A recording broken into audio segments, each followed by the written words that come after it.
Hello students, today I am going to continue with chapter 9 Fundamental Rights, Fundamental Duties and Directive Principles of State Policy. Right against exploitation. The right against exploitation is one of the most important fundamental rights given by the Indian Constitution. This right protects the citizens in various forms. It aims at protecting citizens from being forced to environmental, domestic and work hazards. This right safeguards women and children and others against exploitation of various forms. Under this right, human trafficking, forced labor, forcing into begging, slavery are considered punishable offense and hence should be eradicated from the society. Similarly, making children below the age of 14 years work beyond their capacity and employing them in factories, mines, or other hazardous places is also considered exploitation.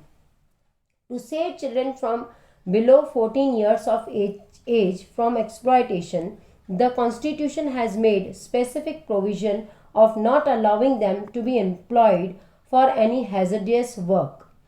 If the employer fails to follow this provision, it becomes a criminal offense and under abolition of child labor. Under right to exploitation, one cannot discriminate selecting people for carrying out state welfare works, military services or national duty, social services, etc. on the basis of their religion, caste, gender or creed. Based on the situation, the government may pay allowances and may take these services on an honorary basis from the citizens. Another fundamental right is right to freedom of religion. India does not have any national religion nor does it follow the ideals or principles of any particular religion. The right to freedom of religion says that every person is equally permitted to enjoy the freedom of his conscience permits and has the right to acknowledge, practice and spread his religion.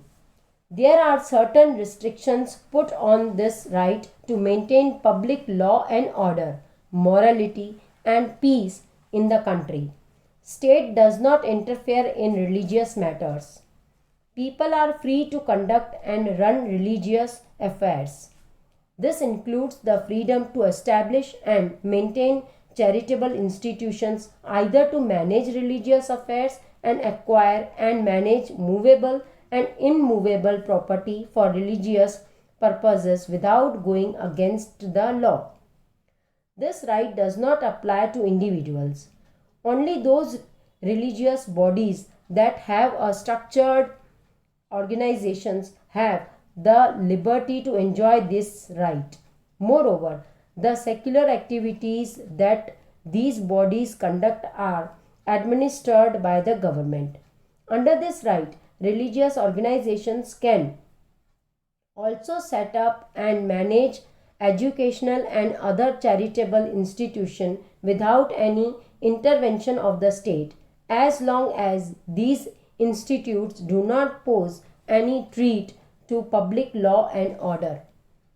The government cannot forcibly charge taxes on people who use the money earned through sales of immovable property for protecting or spreading the religion.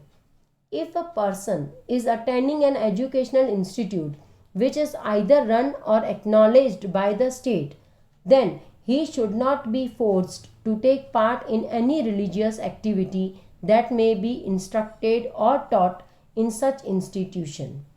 He may also not be forced to attend any religious worship that may be performed in such institution or in its premises. Thank you.